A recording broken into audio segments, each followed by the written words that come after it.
நாமக்கல் மாவட்டம் மோகனூர். இதுதான் இந்தியாவின் மிகப்பெரிய மற்றும் மிகவும் மதிப்புமிக்க வணிக குழுமங்களில் ஒன்றான டாடா குழுமத்தை சுமார் 9 ஆண்டுகள் வழிநடத்திய என் சந்திரசேகரன் அவர்களின் சொந்த ஊர். பெருநகரங்களின் சொகுசான கார்ப்பரேட் சூழலில் இருந்து வந்தவர் அல்ல இவர்.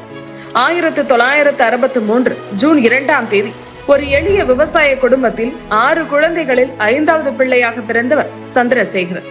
அவருடைய தந்தை சட்டம் படித்திருந்தாலும் குடும்பத்தின் பிரதான தொழிலான விவசாயத்தை கைவிடவில்லை. அப்பாவுக்கு துணையாக சிறு வயதிலேயே சந்திரசேகரனும் விவசாய பணிகளில் உதவி வந்தார்.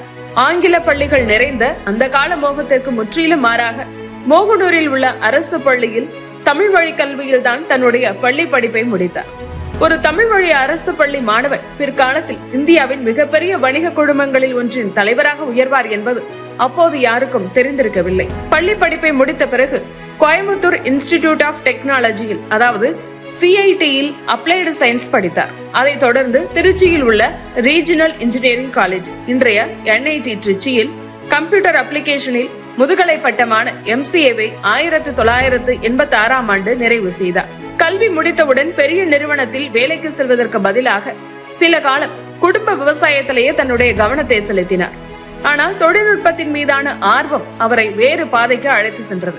அந்த பாதை TCSல் அவரை கொண்டு போய் நிறுத்தியது.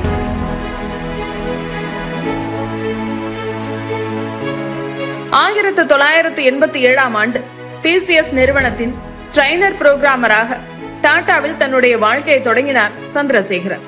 அப்போது அவர் எந்த பெரிய தொழிலதிபரின் மகனும் இல்லை. பெரிய கார்ப்பரேட் ஃபேமிலி பேக்ரவுண்டும் கிடையாது. அவரிடம் இருந்தது கல்வி, தொழில்நுட்ப அறிவு, உழைப்பு மற்றும் முன்னேற வேண்டும் என்ற எண்ணம் மட்டுமே. TCSல் பல்வேறு பொறுப்புகளில் பணியாற்றிய அவர் படிப்படியாக மேலாண்மை நிலைகளுக்கு உயர்ந்தார். தொழில்நுட்ப பணியிலிருந்து பிசினஸ் லீடர்ஷிப் வரை சென்றார். COO மற்றும் எக்ஸிகியூட்டிவ் டைரக்டர் உள்ளிட்ட முக்கிய பொறுப்புகளை ஏற்றார். ஒரே நிறுவனத்தில் பணியாற்றியபடியே ஒரு சாதாரண புரோகிராமரில் இருந்து உலகளாவிய IT நிறுவனத்தின் தலைமை நிர்வாகியாக உயர்ந்தார்.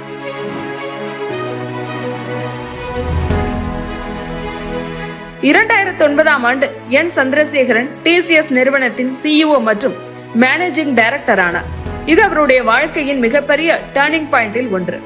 அவருடைய தலைமையில் TCS தன்னுடைய உலகளாவிய வளர்ச்சியை மேலும் விரிவுபடுத்தியது. தொழில்நுட்ப சேவைகள், உலகளாவிய வாடிக்கையாளர்கள், டிஜிட்டல் டிரான்ஸ்பர்மேஷன் உள்ளிட்ட துறைகளில் TCS தன்னுடைய நிலையை வலுப்படுத்தியது. ஒரே நிறுவனத்தில் பல தசாப்தங்களாக பணியாற்றி அந்த நிறுவனத்தின் உச்சத்திற்கு சென்றது அவருடைய கரியரின் தனி சிறப்பு. TCSல் சேர்ந்தவர் TCSன் CEO ஆனார். ஆனால் அவருடைய பயணம் அங்கே முடியவில்லை. அடுத்த இலக்கு முழு டாடா குரூப்.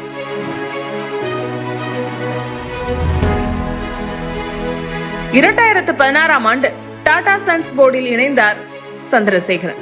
அதன் பிறகு 2017ஆம் ஆண்டு பிப்ரவரி மாதம் டாடா சன்ஸ் நிறுவனத்தின் எக்ஸிகியூட்டிவ் சேர்மனாக பொறுப்பேற்றார். ரத்தன் டாடாவுக்கு பிறகு டாடா குரூப்பை யார் வழிநடத்த போகிறார்கள் என்ற கேள்வி எழுந்த போது சந்திரசேகரன் மட்டுமே ஒரே நம்பிக்கையாக இருந்தார். அதற்கு முக்கியமான காரணங்களும் இருந்தன. TCSஐ உலகளாவிய நிறுவனமாக வளர்த்த அனுபவம், டாடா குரூப்பின் பண்பாட்டையும் அதன் பல்வேறு நிறுவனங்களின் செயல்பாடுகளையும் நெருக்கமாக அறிந்திருந்த அனுபவம். அது மட்டுமல்ல, முக்கியமாக அவர் டாடா குடும்பத்தை சேர்ந்தவர் அல்ல. தன்னுடைய திறமையாலும் உழைப்பாலும் டாடா குரூப்பின் உள்ளேயே வளர்ந்த ஒரு ப்ரொஃபஷனல் எக்ஸிகியூட்டிவ், ஒரு எம்ப்ளாயி. அதே நிறுவனத்தின் மிகப்பெரிய முடிவுகளை எடுக்கும் சேர்மனாக உயர்ந்தார். இதுதான் அவருடைய வாழ்க்கை பயணத்தின் மிகப்பெரிய அடையாளங்களில் ஒன்று. இதுதான் அவரை டாடா குழுமத்தை தலைமையேற்று நடத்த அவருக்கு வாய்ப்பை ஏற்படுத்தி கொடுத்தது.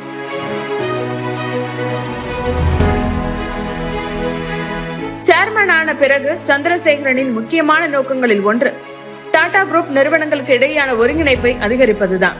அதற்காக சிம்பிளிஃபை, சினர்ஜைஸ், ஸ்கேல் என்ற அணுகுமுறையுடன் ஒன் டாடா என்ற சிந்தனையை முன்னெடுத்தார்.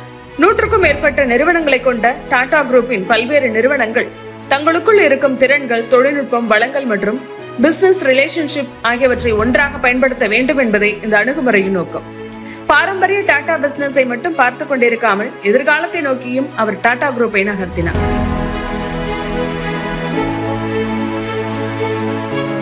ஆயிரத்து 1932ஆம் ஆண்டு டாடா குரூப்பில் தொடங்கப்பட்ட விமான நிறுவனமே பின்னர் அரசுடைமையாக மாறியது.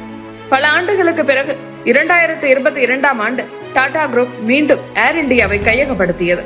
இந்த ஆக்விசிஷன் மற்றும் அதன் பின்னர் ஏற்பட்ட டிரான்ஸ்பர்மேஷனில் சந்திரசேகரன் முக்கிய பங்கு வகித்ததுடன் விஸ்டரா உட்பட டாடா குரூப்பின் ஏவியேஷன் பிசினஸை ஒருங்கிணைத்து ஒரு பெரிய ஏர்லைன் பிளாட்ஃபார்ம் உருவாக்கும் முயற்சியையும் முன்னெடுத்தார்.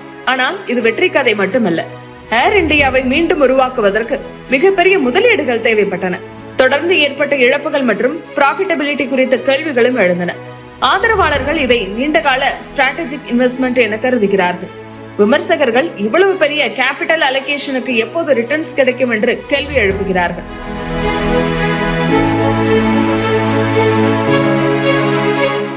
சந்திரசேகரன் தலைமையில் டாடா குரூப் பாரம்பரிய பிசினஸ்களுக்கு அப்பால் பல எதிர்கால துறைகளில் கவனம் செலுத்தியது. Electric vehicles, battery manufacturing, renewable energy, electronics manufacturing, semiconductors, digital business, mobile technology, advanced manufacturing இவற்றில் டாடா குரூப்பின் முதலீடுகள் அதிகரித்தன.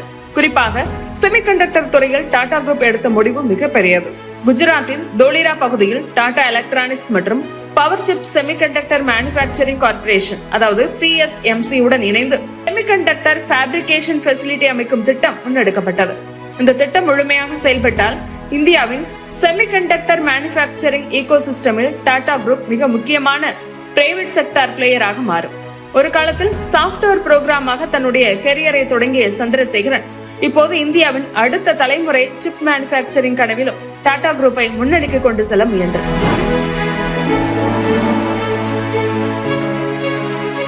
அடுத்ததாக டிஜிட்டல் பிசினஸ். டாடா குரூப்பின் பல கன்சியூமர் பிராண்ட்ஸ் மற்றும் சர்வீசஸை ஒரே டிஜிட்டல் ஈகோசிஸ்டமில் இணைக்கும் முயற்சியாக டாடா நியூவை உருவாக்கினார். அமேசான், ரிலையன்ஸ் மற்றும் பிற டிஜிட்டல் ஈகோசிஸ்டம் ஆதிக்கம் செலுத்தும் சந்தையில் டாடா குரூப்புக்கும் ஒரு பெரிய டிஜிட்டல் பிளாட்ஃபார்ம் உருவாக்க வேண்டும் என்பதை நோக்கம். ஆனால் இதுவும் உடனடி லாபம் தரும் பிசினஸ் அல்ல. பெரிய அளவிலான முதலீடுகள், கஸ்டமர் அக்விசிஷன், டெக்னாலஜி இன்ஃப்ராஸ்ட்ரக்சர் மற்றும் ப்ராஃபிட்டபிலிட்டி ஆகியவை அவருக்கு தொடர்ந்து சவால்களாக இருந்தன.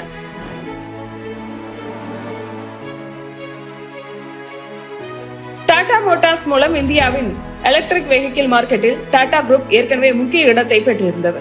ஆனால் சந்திரசேகரனின் பார்வை வெஹிக்கிளில் மட்டும் முடிவடையவில்லை.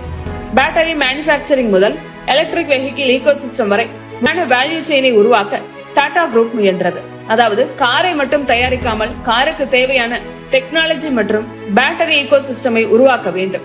இதுவே அவருடைய லாங் டர்ம் ஸ்ட்ராட்டஜியின் முக்கிய அம்சம்.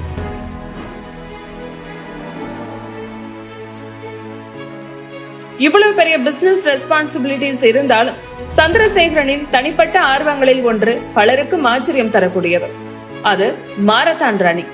Tokyo, Boston, London, Berlin, Chicago, New York ஆகிய உலகின் 6 முக்கிய நகரங்களில் நடந்த வேர்ல்டு மாரத்தான் மேஜர்ஸ் போட்டிகளையும் நிறைவு செய்த 6 ஸ்டார் பினிஷர் இவர்.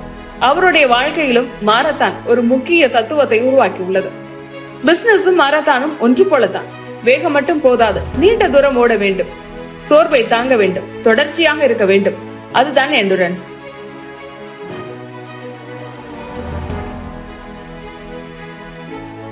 டெக்னாலஜி மட்டும் இந்தியாவை மாற்றிவிடாது. டெக்னாலஜியுடன் மனிதர்களின் திறனையும் இணைக்க வேண்டும் என்பதே சந்திரசேகரனின் சிந்தனைகளில் ஒன்று. அந்த கருத்தை அடிப்படையாக கொண்டு அவர் எழுதிய புத்தகம்தான் டிஜிட்டல் நேஷன்.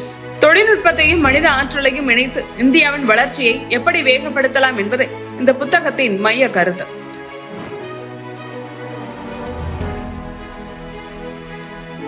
வணிக மற்றும் தொழில்துறையில் அவருடைய பங்களிப்பாக பல முக்கியமான விருதுகளும் அங்கீகாரங்களும் கிடைத்துள்ளன.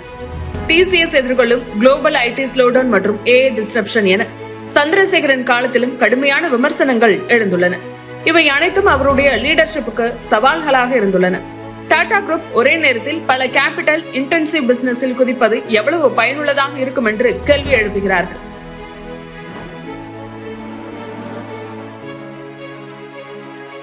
இப்போது என் சந்திரசேகரனின் வாழ்க்கையில் இன்னொரு முக்கியமான அத்தியாயம். 2026 ஆகஸ்ட் 12 அன்று சுமார் 9 ஆண்டுகளாக டாடா சன்ஸை வழிநடத்திய சந்திரசேகரன் தன்னுடைய அடுத்த டேர்முக்கு மீண்டும் சேர்மனாக நியமிக்கப்பட வேண்டும் என கேட்கப் போவதில்லை என்று அறிவித்தார். ஆனால் அவர் உடனடியாக பதவியை விட்டு வெளியேறவில்லை. அவருடைய தற்போதைய பதவிக்காலம் 2027 பிப்ரவரி 20 வரை தொடரும் என சொல்கிறார்கள். இந்த முடிவின் பின்னணியில் டாடா சன்ஸ் போர்டில் அவருடைய மறு நியமனத்திற்கு ஒருமித்த ஆதரவு கிடைக்காதது உள்ளிட்ட காரணங்கள் இருப்பதாக செய்திகள் வெளியாகியுள்ளன.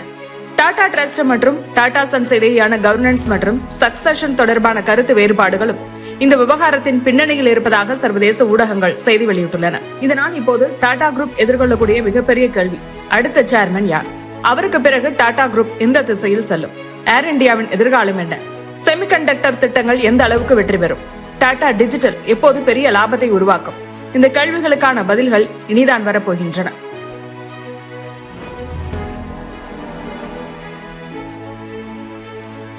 என் சந்திரசேகரனின் கதை ஒரு கார்ப்பரேட் சக்சஸ் ஸ்டோரி மட்டுமல்ல.